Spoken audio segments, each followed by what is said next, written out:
Yo what's up guys, welcome back to the YouTube channel. So आज हम आ गए हैं आपके लिए पार्ट 2 लेके ऑफ द प्रोग्रामिंग सीरीज। तो आज इस वीडियो में हम बेसिकली ट्रेनिंग ब्लॉक्स के बारे में पढ़ने वाले हैं, किस ऑर्डर में उनको रन करना है, कैसे इम्प्लीमेंट करना है अकॉर्डिंग टू योर नीड्स।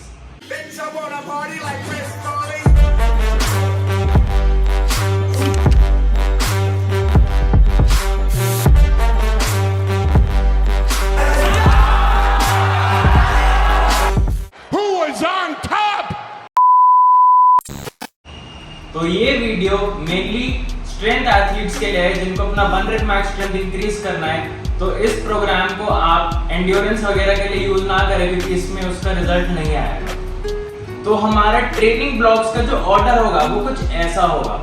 हमारा पहला ब्लॉक होगा हाइपरट्रॉफी ब्लॉक, दूसरा होगा हमारा स्ट्रेंथ ब्लॉक एंड तीसरा होगा हमारा पीकिंग ब्लॉक जिसमें हमको अपना 1 rep max स्ट्रेंथ रिवील करने का मौका मिलेगा। तो सबसे पहला ब्लॉक जो हमें रन करना है वो है हाइपरट्रॉफी ब्लॉक। अब इसका रीजन समझते हैं कि क्यों हमको हाइपरट्रॉफी ब्लॉक रन करना है। तो सबसे पहले हमें उन एरियाज में हमारा मसल साइज इंक्रीज करना है जिसमें हमें परफॉर्म करना है मूवमेंट को।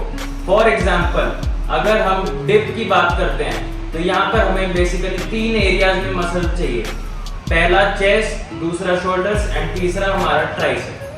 तो हाइपरट्रॉफी ब्लॉक में मेन हमारा गोल रहेगा उन एरियाज पे फोकस करना जो हमको असिस्ट करेंगी मेन लिफ्ट में परफॉर्मेंस इंक्रीज करने के लिए। आपको और अदर एरियाज में ज्यादा फोकस नहीं करना है, आपको सिर्फ उन एरियाज में ज्यादा से ज्यादा फोकस रखना है जिसमें आपको अपने कंपटीशन लिफ्ट में 1 rep max स्ट्रेंथ इंक्रीज करने का मौका मिले।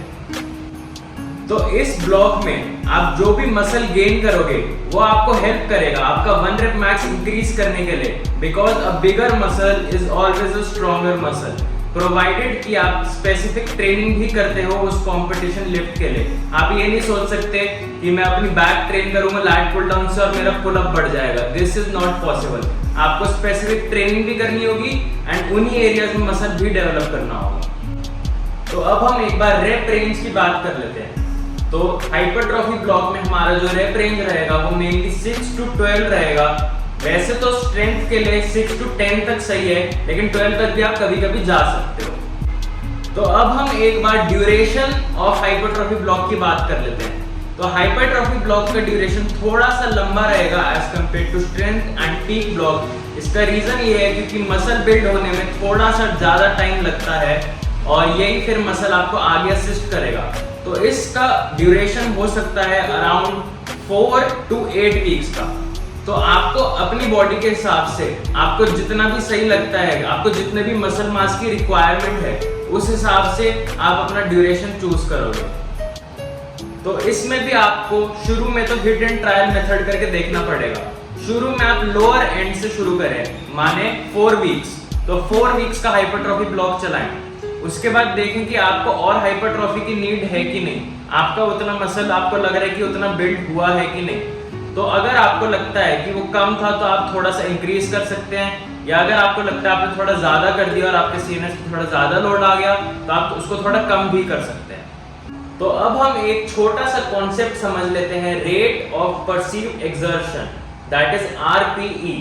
तो पहले तो मैं आपको बता देता हूँ कि RPE होता क्या है। तो RP is basically rating out of 1 to 10 कि आपका सेट कितनी डिफिकल्टी लेवल पे था।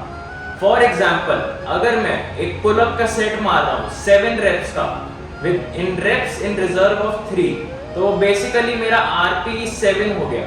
तो ऐसे आप अंडरस्टैंड कर सकते हो कि आपका RPE क्या था। आपने जो भी रेप्स इन रिजर्व आते हैं आपके सेट के उसको माइनस कर देना है 10 से एंड वो आपका RPE था। तो ये जो RIR एंड RP का कॉन्सेप्ट है ये वैसे तो काफी सिमिलर है, लेकिन इसमें थोड़ा सा चेंज कभी कभी आ जाता है। जैसे अगर आपका RP 7 था तो हो सकता है कि आपका RIR 4 हो। तो ऐसा हो सकता है कि आपके रेप्स इन रिजर्व थे अच्छे खासे, लेकिन आपका जो रेट ऑफ परसीव्ड एक्सर्शन था, मतलब आपको जितना फील हुआ वो डिफिकल्ट ज्यादा था। लेकिन मेनली जो सही डिसीजन लेने में काम आएगा वो यही है कि आप 10 स्केल में से अपना रेप्स इन रिजर्व माइनस कर लें तो आपको क्लोज इनफ एक्यूरेट रिजल्ट दे देगा कि आपका RP क्या होगा। This will not be 100% accurate, लेकिन ये आपको रिजल्ट जरूर दे देगा। तो इस हाइपरट्रॉफी ब्लॉक में हमारा जो आरपी होगा वो मेनली असेंडिंग ऑर्डर में होगा।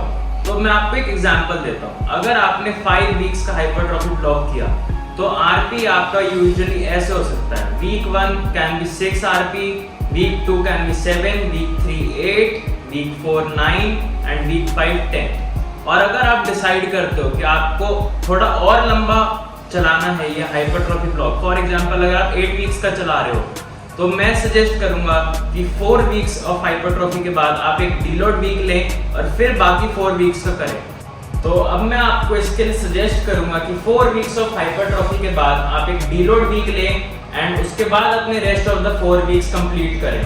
क्योंकि इतना लंबा चलाओगे अगर आप हाइपरट्रॉफी ब्लॉक 8 वीक्स का तो सीएनएस फटीग ज्यादा हो जाएगा और एक बार में 8 वीक्स का ब्लॉक चलाना मुश्किल हो जाएगा। तो फर्स्ट 4 वीक्स के लिए आप ये अप्रोच यूज कर सकते हो। वीक 1 के लिए आरपी 7, वीक 2 के लिए 8, वीक 3 के लिए 9, week 4 10, then deload week and उसके बाद इसी को आप एक और बार रिपीट करोगे तो आपका पूरा 8 वीक्स का हाइपरट्रॉफी ब्लॉक कंप्लीट हो जाएगा। तो मैं अब आपको एक चीज और रिकमेंड करना चाहूंगा, वो है कि आप सेम रेप रेंजेस में हर सेशन ट्रेन ना करें। तो जो हमारी रेंज है हाइपरट्रॉफी के लिए 6 to 12, तो हो सकता है कि अगर आपके 2 सेशन है वीक में एक मसल ग्रुप के लिए, तो फर्स्ट सेशन आप 6 रेप रेंज में ट्रेन करें फॉर सेट्स एंड दूसरा सेशन आप 10 रेप रेंज या 8 रेप रेंज में करें। अगर आप एक ही रेप रेंज में बार बार हैमर करोगे बॉडी को तो यूज्ड टू हो जाएगी एंड उसको डिफरेंट स्टिमुलस नहीं मिलेगा। एंड क्योंकि हम 1 रेप मैक्स बेस्ड प्रोग्राम चला रहे हैं तो इसके लिए जरूरी नहीं कि आप हाइपरट्रॉफी के लिए हर बार अपने रेप्स ही इंक्रीज करो।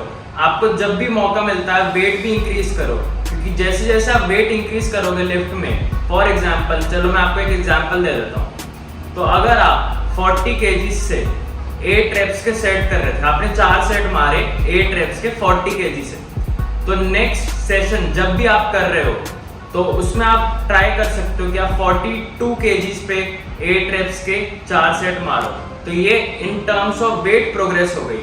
दूसरा ऑप्शन हो गया कि आप अपने रेप्स इंक्रीज कर दो, इसी को आप 9 कर सकते हो। तो आपको किसी ना किसी वे में प्रोग्रेसिव ओवरलोड अप्लाई करता रहना है। आपको या तो वेट इंक्रीज करने का ट्राई करना है, या तो रेप्स इंक्रीज करने का ट्राई करना है, या आप अपना रेस्ट टाइम भी थोड़ा कम कर सकते हो इस हाइपरट्रॉफी ब्लॉक के लिए। तो अभी तक आपने जो ये 2 पार्ट्स देखे प्रोग्रामिंग सीरीज के, इससे आपको क्या क्या समझ आता है? पहला, आपको कितने नंबर ऑफ सेट्स परफॉर्म करने हैं, क्या रेप रेंज में परफॉर्म करना है, और क्या आरपी रखना है आपको हर वीक में। तो इन दोनों पार्ट्स के मदद से आप अपना हाइपरट्रॉफी प्लान अब डिजाइन कर सकते हो according to your body and कितना आप फटीग लेवल मैनेज कर सकते हो।